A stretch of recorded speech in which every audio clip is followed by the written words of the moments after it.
Gritar por liberdade de expressão é, hoje, no Brasil, profundamente revolucionário. Ser contra a aliança entre os poderes, defendendo a separação entre executivo, legislativo e judiciário, é revolucionário. Querer que o Estado não regule a economia, não cobre 40% de impostos, é revolucionário. Querer depor a casta, expor a oligarquia do momento, denunciar os conchavos políticos, tudo isso é profundamente revolucionário.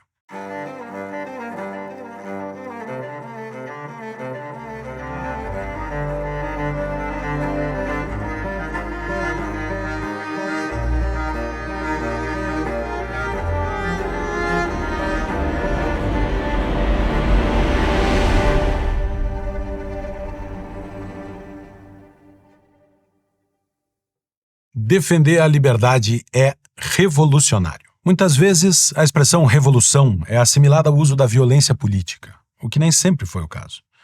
Se algumas revoluções resultaram da força da espada ou do canhão, como a Revolução Americana, a Francesa ou a Bolchevique, há outras que aconteceram sem derramamento de sangue, como a Revolução Gloriosa de 1688 na Inglaterra.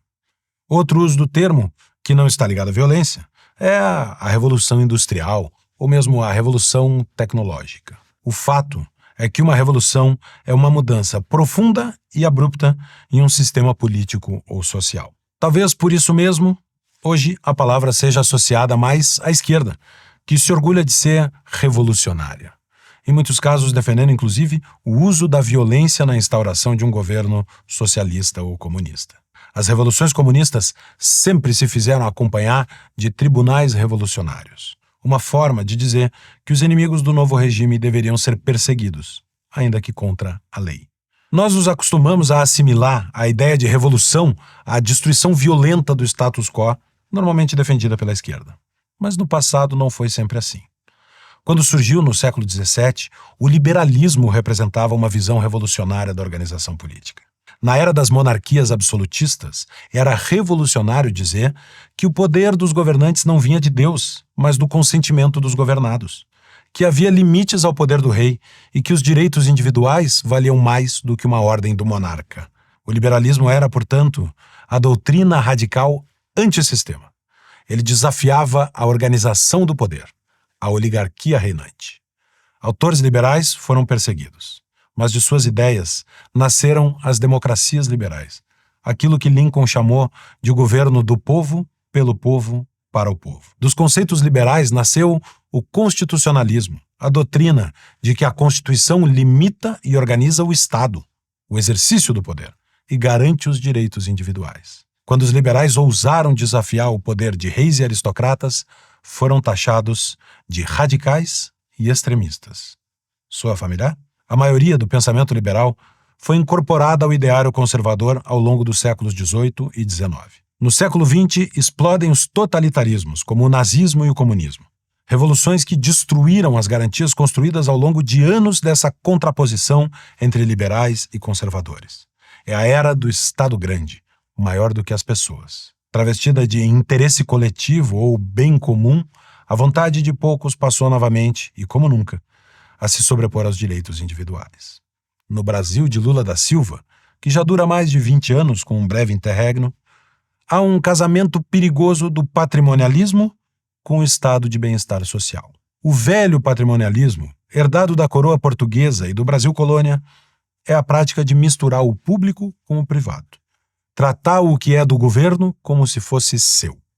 Se esse traço já faz parte da cultura política brasileira, em mãos petistas ele foi turbinado. A prática da esquerda de misturar o partido ao governo, tornando-os uma coisa só, fez do Brasil lulopetista o paraíso daquilo que Milei chamou de a casta.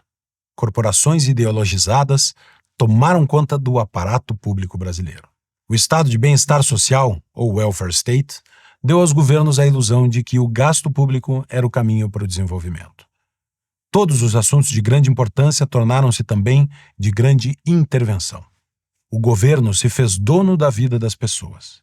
A ele pertencem a economia, o mercado, o trabalho, a saúde e a educação dos cidadãos. Aqui, os direitos individuais não são vistos como uma garantia contra o abuso de poder do governo, e sim como uma concessão do próprio governo. Parece que se alguém apagar o direito à vida do artigo 5º da Constituição, ele deixa de existir. O maior exemplo atual é o da liberdade de expressão.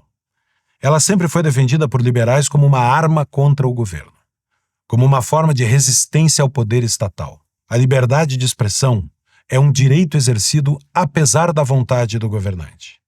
E no Brasil, essa conversa de proteção contra fake news, combate à desinformação, fez com que a liberdade de expressão seja controlada pelo Estado. O que era uma ferramenta de enfrentamento ao poder absoluto está hoje subordinada ao poder. Gritar por liberdade de expressão é, hoje, no Brasil, profundamente revolucionário. Ser contra a aliança entre os poderes, defendendo a separação entre executivo, legislativo e judiciário, é revolucionário. Querer que o Estado não regule a economia, não cobre 40% de impostos, é revolucionário. Querer depor a casta, expor a oligarquia do momento, denunciar os conchavos políticos, tudo isso é profundamente revolucionário. Revolucionária hoje, portanto, é a direita, uma aliança informal entre liberais e conservadores, ainda que diferentes entre si. Dessa vez, o status quo combatido não é, como era na época da origem do liberalismo, formado por monarquias absolutistas, mas sim por um deep state, aliado ao esquerdismo à la PT, com todos os seus métodos. Se lá atrás, no século XVII, o conservadorismo defendia o status quo, hoje os conservadores, que absorveram diversas contribuições do liberalismo, são desafiantes, se contrapõem aos governantes e aos donos do poder. É por isso que Luiz Felipe de Orleans fala tanto no termo conservador revolucionário, que pareceria uma contradição, mas que faz cada vez mais sentido. A revolução da liberdade não é, como alguém poderia pensar, uma revolução violenta. Ela não acontecerá pela força da espada, mas pela força cívica. Deve ser pela razão, pelo argumento, pelo uso da liberdade de expressão que a oposição à tirania moderna precisa acontecer. É por isso que a liberdade de expressão é tão importante. Enquanto nós pudermos falar, caminhar nas ruas, segurar cartazes, tuitar, teremos a chance de, pelo exercício da liberdade de expressão, restaurar todas as demais liberdades. Sim, é um caminho árduo. Hoje, assim como no século XVII, aqueles que desafiam o poder estão expostos à perseguição. Pelo lado dos poderosos, no lugar da forca, a censura. No lugar da guilhotina, a caneta.